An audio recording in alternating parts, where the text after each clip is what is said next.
Hello students, most welcome आपकी अपनी YP computer classes की टू क्रिएटिव लर्निंग में। आज हम डिस्कस करने वाले हैं chapter Java fundamentals IC class 11th computer science के लिए लेक्चर 10 है। लेक्चर 10 के कंटेंट्स क्या रहने वाले हैं? मेथड्स के बारे में थोड़ा सा आइडिया हो जाएगा, जिसे हम फंक्शंस भी बोलते हैं, and types of methods, return type of methods, ये आता ही है रिटर्न टाइप। जितने भी मेथड्स हैं ना, सबका रिटर्न टाइप आपको याद रखना पड़ेगा। And argument and return type का डेफिनेशन क्या है, सॉरी रिटर्न स्टेटमेंट का डेफिनेशन क्या है, and function prototype and function calling, जो मेथड कॉलिंग होती है वो हम कैसे करते हैं, एंड फंक्शन सिग्नेचर क्या होता है, स्ट्रिंग एंड स्ट्रिंग बफर में क्या डिफरेंस है, ये सब कुछ क्लियर हो जाएगा। तो चलिए स्टार्ट करते हैं। इस method and advantages of method. Method क्या होता है? जो यूज़र डिफाइंड मेथड्स होते हैं, मेथड या functions are the sub program और small block of code which perform the specific action. जैसे आपने ये मेथड्स बनाए, लाइक फंक्शन ओवरलोडिंग किया तो उसमें मल्टीपल मेथड्स बनाए, तो आपने क्या देखा, ब्लॉक बन जाता है। तो मेथड्स क्या है? ब्लॉक ऑफ कोड है, राइट। उसके बाद या फिर इसे आप ऐसे भी, तो अलग अलग तरीके से मैं बताने की कोशिश कर रहा हूँ। Large program can be divided into smaller sub programs, these sub programs are called function. तो या तो ऊपर वाला डेफिनेशन से याद रखो या नीचे वाले डेफिनेशन से याद रखो, बस समझ में आना चाहिए। एडवांटेजेस ऑफ फंक्शंस क्या होते हैं?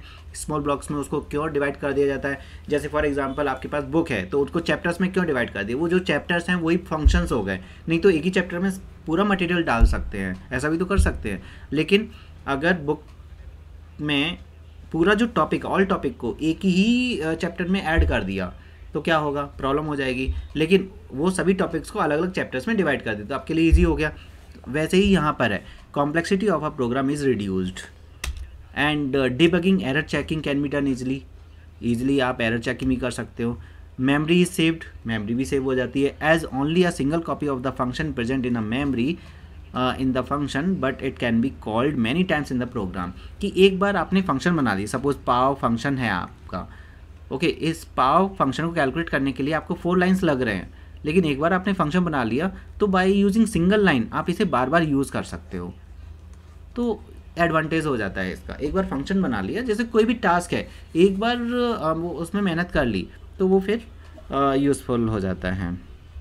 कैटेगरी ऑफ फंक्शंस में आपकी 2 कैटेगरीज आ जाएंगी। बिल्ट इन फंक्शंस होते हैं, है ना, लाइब्रेरी फंक्शंस बोल सकते हैं, या फिर प्री डिफाइंड मेथड्स बोल सकते हैं जो पहले से डिफाइंड होते हैं। तो function which are predefined in the Java is called library functions and method which are created by the system या डेवलपर्स। ओके, तो ये भी आप बोल सकते हो कि लाइब्रेरी मेथड्स होते हैं। जैसे math.pav हो गया, math.abs हो गया, math.sqrt हो गया। लेकिन जो यूज़र बनाता है, डिफाइंड बाय द यूज़र, वो यूज़र डिफाइंड मेथड हो गए। तो जो प्रॉब्लम्स आती हैं ना आपको यूज़र डिफाइंड मेथड्स में आती हैं। बट मेथड्स में ज़्यादा जाना नहीं है। एक्चुअली 2 टाइप की प्रोग्रामिंग कराई जाती है। वैसे अब ये मैं उसके अंदर में नहीं जाऊँगा, मैं थियोरी करवा रहा हूँ। फंक्शन ओवरलोडिंग तक ही याद रखो। क्लास एंड ऑब्जेक्ट में जो आप फंक्शंस बनाते हैं, फंक्शन ओवरलोडिंग, और एक प्रोग्राम ऐसा आता है जिसमें प्रॉपरली एक पर्टिकुलर फंक्शन बनवाया जाता है और टास्क कराया जाता है। अब आपने एक क्वेश्चन आपने प्री बोर्ड्स में या इससे पहले देखा होगा, 2 मेथड दे दिए और आपको बोला गया इनके रिटर्न टाइप बताओ है ना। तो मेथड्स और उनके रिटर्न टाइप, तो मैंने यहाँ पर क्या गेम प्ले किया है, सबको कैटेगराइज कर लिया है। आप पढ़ते हो एज अ हार्ड वर्क की तरह, और मैं यहाँ पर करवाता हूँ स्मार्ट वर्क। स्मार्ट वर्क क्या है कि पर्टिकुलर, जैसे कुछ फंक्शंस हैं जो स्ट्रिंग रिटर्न करते हैं, कुछ फंक्शंस हैं जो इंटीजर रिटर्न करते हैं, कुछ फंक्शंस हैं डबल रिटर्न करते हैं। अब मैंने क्या किया, डबल को पकड़ लिया एंड डबल के सभी फंक्शंस को ले लिया कि ये फंक्शन डबल करते हैं। अब देखो यहाँ पर इज लेटर है, इज डिजिट है, इज लेटर और digit, is white space, is upper case, is lower case, equals ignore case. आप बताइए ज़रा, ये जो फंक्शंस आप देख रहे हो, ओके, मैं कमेंट्स पढ़कर ही एंटर प्रेस करूँगा, मुझे इनका रिटर्न टाइप बताओ। रिटर्न टाइप आने वाला है, जल्दी से बताओ। मैंने क्या कर दिया, एक पर्टिकुलर सिनेरियो के फंक्शंस को कैप्चर किया और उनके रिटर्न टाइप को नोटिस किया। तो ये है मतलब मेरा मास्टर प्लान। ज़रा बताइए जल्दी से, इनका रिटर्न टाइप क्या होगा? जल्दी, मैं वेट कर रहा हूँ, आपके मैसेजेस का वेट कर रहा हूँ, जल्दी, जब तक मैं अपना डायलॉग कंप्लीट कर लेता हूँ। हेलो स्टूडेंट्स, मोस्ट वेलकम आपकी अपनी वाईपी कंप्यूटर क्लासेस की टू क्रिएटिव लर्निंग में। तो जल्दी से बता दो, बुलियन, वेरी गुड। तो सबसे पहला आंसर सृजित का आया, उसके बाद लक्की। तो फर्स्ट पॉइंट पर है सृजित एंड उसके बाद है लक्की। ठीक है, तो Boolean is correct answer.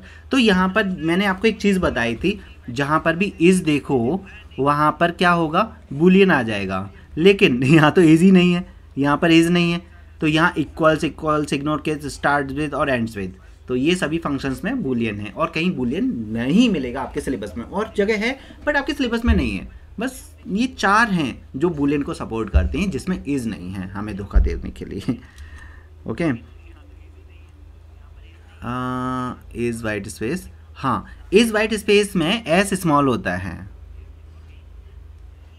Okay, very good lucky. तो ये मैंने ही बताया था आपको, इज़ वाइट स्पेस में एस कैपिटल होता है। यहाँ पर गलती से वो कैपिटल मतलब सॉरी स्मॉल होता है, कैपिटल हो गया होगा, वो मैं करेक्ट नहीं कर पाया, तो मैं जल्दी से करेक्ट कर लूँगा इसे।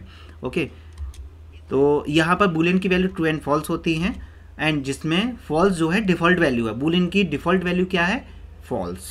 Default value of Boolean is false.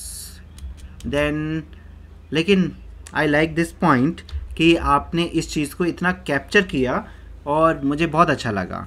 तो ऐसे में बार बार इन चीज़ों को हाईलाइट करूँगा कि यहाँ पर एरर क्या है, और किस बंदे ने इस एरर का बताया, लक्की गुजर, वेरी गुड। तो यहाँ क्योंकि आपको बुक्स में भी ऐसा ही मिलेगा, ये बुक्स में भी एस कैपिटल ही मिलेगा, तो आपको क्या करना है, स्मॉल करना है। यहाँ पर एस स्मॉल होगा, बी केयरफुल। आपका 1 मार्क्स सेव हो सकता है। एंड फिर आएगा substring, replace, value of, to upper, to lower, concat, trim, char at, to upper case, to lower case. तो यहाँ पर फर्स्ट जो 11 to 7 है इनका अलग है, तो फर्स्ट 11 to 7 का बताना है, और उसके बाद 18 to 20 का बताना है। देखते हैं, स्ट्रिंग, वेरी गुड। तो इसका आएगा स्ट्रिंग। नाउ सेकंड वन का, तो नाम से पता चल रहा है वैसे तो, कैर, वेरी गुड। तो यहाँ पर ये कैर आ गया। तो कैरेट और to upper case, to lower case, ये lower case and to upper case में ध्यान रखना है। अगर कैरेक्टर लगा हुआ है तो कैरेक्टर आएगा, अगर ऐसे लगा string dot to upper case लिखा हुआ है तो स्ट्रिंग आएगा, दोनों हैं। Now length, index of, compare to, round, अच्छा इसमें भी मैंने बॉक्स बनाया यहाँ तक। ये स्टार्टिंग की जो 3 हैं इनमें कौन सा होगा, लेंथ, इंडेक्स ऑफ, जल्दी से,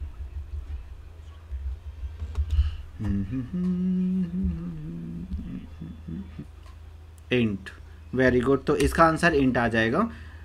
तो हम कुछ गुंजाइश ही नहीं छोड़ेंगे, अगर इस टाइप का क्वेश्चन आएगा तो हमें पहले से पता होगा।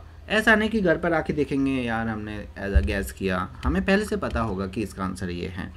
फिर आता है रेंट, पाव, लॉग। लॉग केवल थियोरेटिकली याद रखना है, प्रैक्टिकली नहीं आएगा। SQRTQ, CBRT, seal, floor, random, तो इसमें आपका डबल आएगा, ठीक है। एंड देन उसके बाद फिर मैंने लिया है, आई थिंक ये मेहनत आप मेरी जो है आपको बहुत अच्छी लगेगी।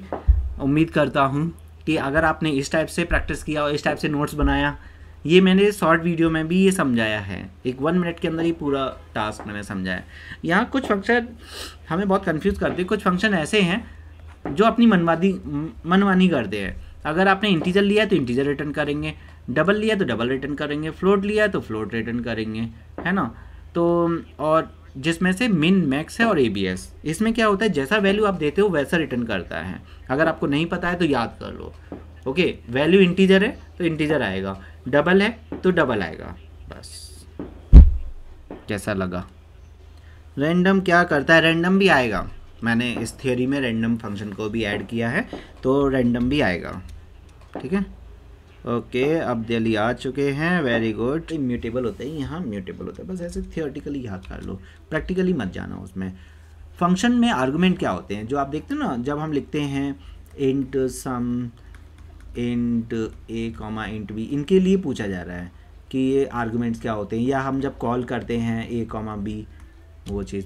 तो आर्गुमेंट इज़ द इंफॉर्मेशन और data supply to the function at the time of the calling. तो कॉलिंग के टाइम पर जो आप इंफॉर्मेशन सप्लाई करते हो, जैसे आपने कॉल किया किसी फंक्शन को a, b, और वो ये एक्चुअल पैरामीटर्स हो गए, फॉर्मल पैरामीटर ट्रांसफ़र होते हैं तो उनको आर्गूमेंट्स बोलते हैं। Return type is the data type of the value return by the function to the caller part.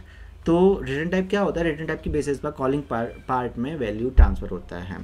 Okay, और रिटर्न टाइप वॉइड है तो वैल्यू रिटर्न नहीं होता है। Return type integer, float, double है तो वो रिटर्न होता है।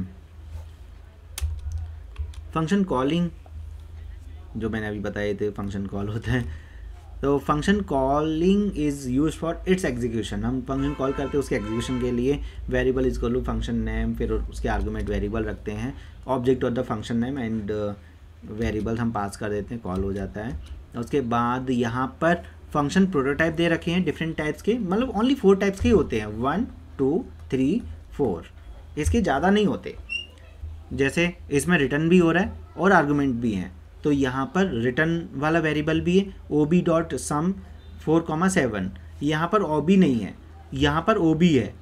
तो ऑब्जेक्ट कब लगाते हैं, ऑब्जेक्ट कब नहीं लगाते, तो कब ऑब्जेक्ट नहीं लगाते वो मैं कमेंट सेक्शन में चेक करूँगा कि आप क्या बोलते हो, कि इस टाइप की कॉलिंग कब करते हैं, जब विदाउट ऑब्जेक्ट कॉल कब करते हैं वो मुझे बताइए। ये तो ऑब्जेक्ट के थ्रू कॉल किया है, ज़्यादातर हमने ऑब्जेक्ट के थ्रू ob.input, ob.calc, ob.display ऐसे ही तो करते हैं। यहाँ पर 2 वैल्यूज़ बता दिए, यहाँ वॉइड है दोनों केसेस में, तो यहाँ पर देखो रिटर्न वैल्यूज़ नहीं है, यहाँ इंट आ गया, अगेन रिटर्न आ गया। ओके, पार्ट 1 में नहीं मिल रहा है, क्या नहीं मिल रहा है पार्ट 1 में, बबल सॉर्ट, सिलेक्शन सॉर्ट है भाई, है। एंड कौन सा पार्ट 1 देख रहे हो पता नहीं, थियोरी का पार्ट 1 देखना है। और उसमें भी पार्ट 1 में भी मैंने शायद जल्दी से एक्सप्लेन कर दिया। आप प्रोग्रामिंग देखो, बबल सॉर्ट की प्रोग्रामिंग वाला वीडियो देखो, प्रोग्राम करो, थियोरी अपने आप क्लियर हो जाएगी। किसी ने नहीं बताया, ये जो विदाउट ऑब्जेक्ट हम कॉल कर रहे हैं ये स्टैटिक फंक्शंस हैं, स्टैटिक फंक्शन होंगे इसीलिए विदाउट ऑब्जेक्ट कॉल हो रहे हैं, और ये विद ऑब्जेक्ट कॉल हो रहे हैं, ये इंस्टेंस फंक्शन है। ओके, ये है। तो ये कॉलिंग स्टेप समझ लो, जो जैसा फंक्शन है उसकी कॉलिंग स्टेप्स।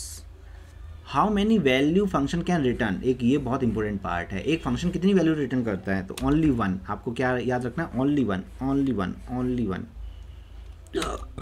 ओके, एंड अरे बहुत जल्दी पहुंच गए हम 85 पर आ गए, पता भी नहीं चला। What is function method prototype and function signature. Function prototype और फंक्शन सिग्नेचर क्या होता है, नहीं पता तो चला भाई, 9:30 होने वाले हैं। फंक्शन सिग्नेचर, तो function prototype is the first line of the function which omit the function body but does not the specify return type and sorry does है, डज नॉट नहीं है। वही मैं बोल रहा था कि मना क्यों हो रही है। Return and function name, parameter list of the function. तो यहाँ पर तो प्रोटोटाइप में क्या आ जाता है, रिटर्न टाइप भी आ जाता है, फंक्शन का नाम भी आ जाता है और आर्गूमेंट्स भी आ जाते हैं, सब कुछ आ जाता है प्रोटोटाइप में। लेकिन फंक्शन सिग्नेचर में ओनली आर्गूमेंट्स होते हैं, ये पैरामीटर्स। तो पैरामीटर्स जो होते हैं वो फंक्शन सिग्नेचर होता है। तो ये फंक्शन सिग्नेचर, फंक्शन प्रोटोटाइप में डिफरेंस याद रखो। तो function signature is the parameter list of the function, number, type of parameters, ये फंक्शन सिग्नेचर है, और ये पूरा जो है फंक्शन प्रोटोटाइप है। ठीक है, एंड 85 रेड कलर में, prototype of the function check which receive a character integer argument return true false. Return true false है तो बूलियन होगा। फंक्शन नाम चेक दिया हुआ है, आर्गुमेंट आपका कैर ले रहा है, तो char A comma integer B, int B ऐसे लिखना होता है 1 मार्क में। या तो ये एमसीक्यू में पूछा जाएगा या फिर 2 मार्क्स में पूछ लिया जाएगा। ऐसा क्वेश्चन आना है, ये क्वेश्चन कन्फर्म है आना इस टाइप का, तो ऐसे क्वेश्चन का प्रैक्टिस करना है। ठीक है, तो थैंक यू, अब तक आपने ज्वाइन करके रखा, और 9 स्टूडेंट्स पर हम एंड कर रहे हैं, तो 10-15 तक तो आ ही गए थे, तो but it's okay. And English language paper के लिए बेस्ट ऑफ लक, और अच्छा ही पेपर होगा। मेरी दुआएं हैं आपके साथ में, और सभी जितने भी भगवानों से मैं प्रे कर सकता हूँ सबसे मैं करूँगा। एंड अच्छा जाएगा, बस अपनी प्रैक्टिस पर भरोसा रखो और अपना प्रैक्टिस करते रहो, थोड़ा सा भी कम मत करो प्रैक्टिस, ठीक है। एंड बुलियन का भी स्मॉल होना चाहिए, बाकी का सबका सही किया, वेरी गुड। तो अब हम मिलेंगे लाइव स्ट्रीमिंग में, जो आपका जो गैप है ना 5-7 डेज़ का जो गैप है अदर सब्जेक्ट्स के बीच में, उस टाइम पर अगेन लाइव स्ट्रीमिंग करेंगे कुछ 1-2 घंटे की, और एग्ज़ाम से पहले तो हम करेंगे और उस टाइम पर कुछ और मैं नया लेकर आऊँगा, तो ये आप कीजिए। और thank you so much.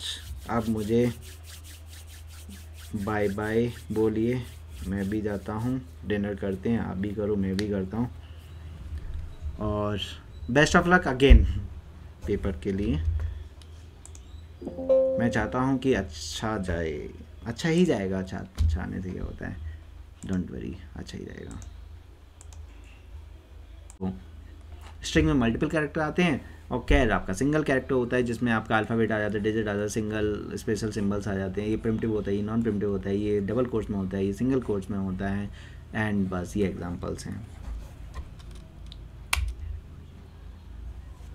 Explain bubble sort again, ये डे 1 में मैंने एक्सप्लेन किया है, इवन थियोरेटिकली एक्सप्लेन ना करके मेरा एक सजेशन है, बबल सॉर्ट आपका प्रोग्रामिंग में भी आएगा, तो प्रोग्राम के थ्रू समझने की कोशिश करो, उसे कैप्चर करो, तो 2 in 1 हो जाएगा। हमेशा 2 in 1 करने की कोशिश करो, तो थियोरी से ना समझ के प्रोग्रामिंग से समझो कि बबल सॉर्ट में क्या हो रहा है, 2 एलिमेंट हो रहे हैं, चेक हो रहा है, फिर एक्सचेंज हो रही हैं वैल्यूज़, फिर आगे चेक कर रहे हैं, फिर एक्सचेंज हो रही हैं, फिर आगे चेक कर रहे हैं, फिर एक्सचेंज हो रही हैं। प्रैक्टिकली समझोगे लॉन्ग टाइम तक याद रहेगा, और हमारा पर्पस है लॉन्ग टाइम तक याद करना, क्योंकि पढ़ाई ऐसा नहीं कि 10th के एग्ज़ाम होने के बाद ख़त्म। String and buffer reader, string buffer, अब पॉइंट ये है कि स्ट्रिंग बफर हमारे सिलेबस में नहीं है, कुछ बच्चे ये बोलेंगे या कुछ टीचर्स ये बोलेंगे, बट स्टिल मैंने ये अपने इसमें ऐड कर दिया है। बस केवल प्रैक्टिकली आप उसे स्किप कर सकते हो, बट थियोरेटिकली इतना याद करने में क्या जा रहा है। String buffer object can be altered on the same instance after the creation. String buffer objects are mutable, new object is not required. यहाँ पर न्यू ऑब्जेक्ट रिक्वायर्ड होता है to alter the string, and string objects are immutable, मतलब यहाँ mutable होते हैं, modifiable होते हैं, यहाँ मॉडिफिएबल नहीं होते। And once the string object is created you can not change the string character that comprise the string.